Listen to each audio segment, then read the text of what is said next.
So, good afternoon, everybody. So, last night I had a incredible spiritual moment in my meditation, and I wanted to bring this message to you. Now, just to give you a little bit of background, I have studied every ancient and current religion, philosophy, and tradition that there is because I struggled as a youth. So I went out and I studied all these things. And here's the thing, I'm not trying to convert anybody to anything. But what I am saying is that there are common lines of thought in every one of them. And I want to give you one of those common lines of thought. I'm not trying to go deep. I'm not trying to convert anybody. But I just need you to hear this, because if you need this master key in order to find greatness, in order to find happiness and connecting with the infinite, you may need this master key to do so, because in each one of them they talk about the inward self. All right, so in the inward self, in order for you to truly connect and know who you are and know who you are as far as your connection with God, the infinite intelligence, all the wisdom of the world, the universe, here are the things that you need to understand. A few things. The first one is fear. Is that through all the base, the foundation of all things that creates the most havoc within our lives, that keeps us from ever being able to achieve anything in our lives, is fear. And the idea of the fear is not real. It is only real because we give energy towards it. All right, we give life to it. So if you want to, initially, the foundation, if you want to change your life, then you have to get rid of all fear. You cannot be fearful, so you have to release all the fear that you have in your life about death, about losing loved ones, about money, about everything. You have to release the fear. And most of the time those fears are brought about in a loss, what we may lose. The next one, guilt. Now, guilt is not something that you carry about other things, but it's the guilt that you have for yourself. And the only way to get past it is to forgive yourself. You say you may be carrying guilt about a previous marriage or a previous relationship. You may be carrying guilt about a business or a job or something that didn't go well. You may be carrying guilt about the relationship with your children or anything, but you got to let that go, because the damage that you're doing is to yourself. So the first thing you do in relieving yourself of guilt is to forgive yourself. So forgive yourself. All right, the next one is shame. Now this goes with guilt, all right? But the thing about shame is that we can release the guilt, but we still haven't accepted our mistakes that we've made. And just accept them as mistakes. Accept them as disappointments, and disappointments of ourselves to ourselves. And then the outer is the disappointment that we may feel that we've given to other people, but we have to just accept them as mistakes. And then the thing about a mistake or disappointment, it only remains that if we never go back and fix it, if we don't change it. If it's within yourself, then you change it. Change your behavior, change the way you conduct business, change the way you conduct your relationships. But when you change those things, you can release the shame. But first you have to accept that, hey, I made this mistake. Now let me go and fix the mistake and make the changes necessary. All right, so now we move to grief. Now, grief is holding on to old losses and old pain and things. We may have lost a loved one, or lost a marriage, or lost a child, or lost houses or cars or whatever. But you hold on to this grief, and you're still living in this past where you've lost this thing, or you're still holding on to this pain because you had a breakup that's really hurting your heart. So the thing about it is that you have to be able to release that pain and then allow new love, new cars, new houses, new abundance. See, as long as you're living in lack, you cannot have abundance. And that goes for every category, whether it's relationship, love, whether it's money, houses, finance, cars, people, energy, health. You have to release the lack in order to bring in the abundance. So release the pain and the loss. The next one is lies. And I don't understand, this is not the lies other people have told you, but it's the lies that you tell yourself, the lies that you've accepted as truth to yourself of your nature. But the way to get past this is to understand your true nature of who you are, is to say that,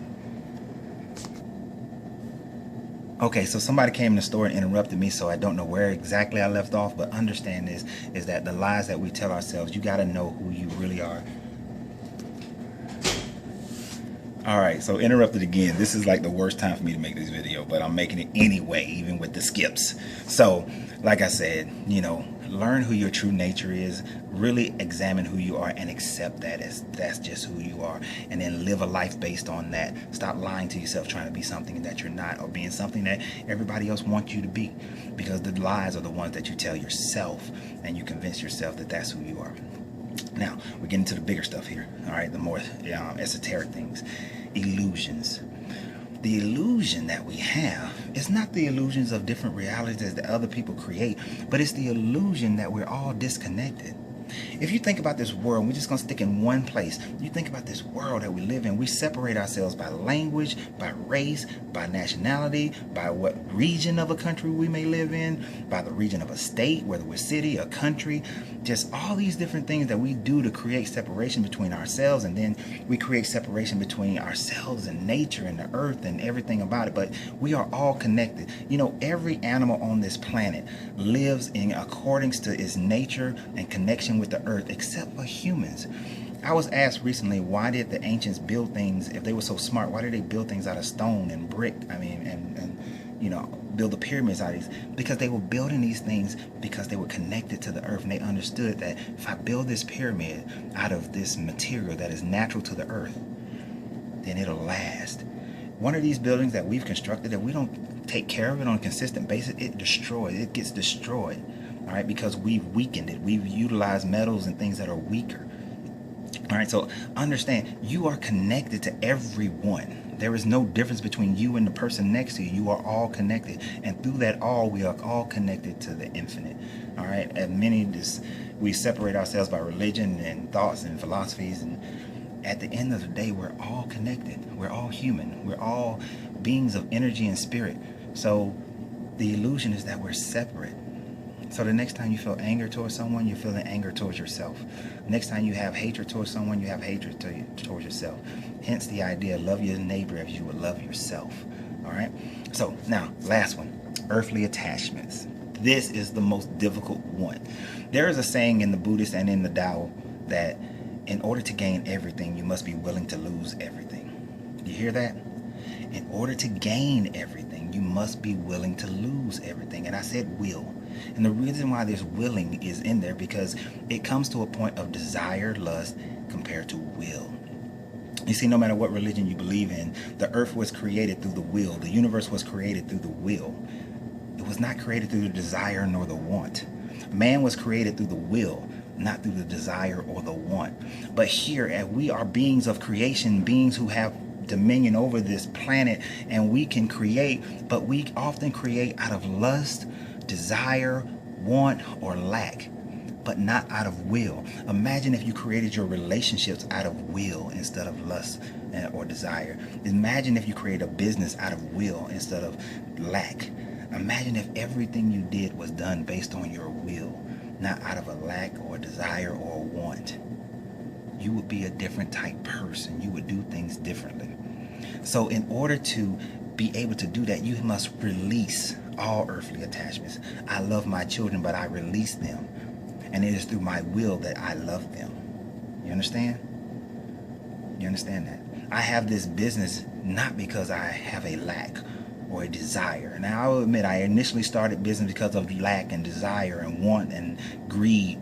But now I conduct my business out of will, because I have a will to serve the people. I have a will to create certain items and things. I have a will to experience, to have an experiential experience on this planet while I'm in this flesh form.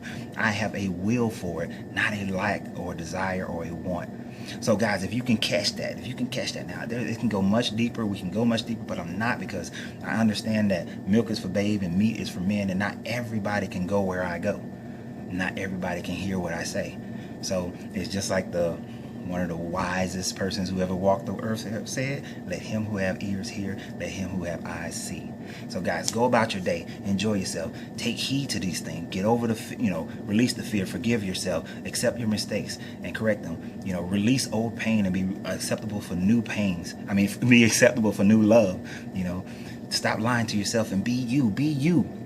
We are all one and we are all connected. And then release your earthly attachments. And I promise you, greatness will be yours. Greatness will be yours.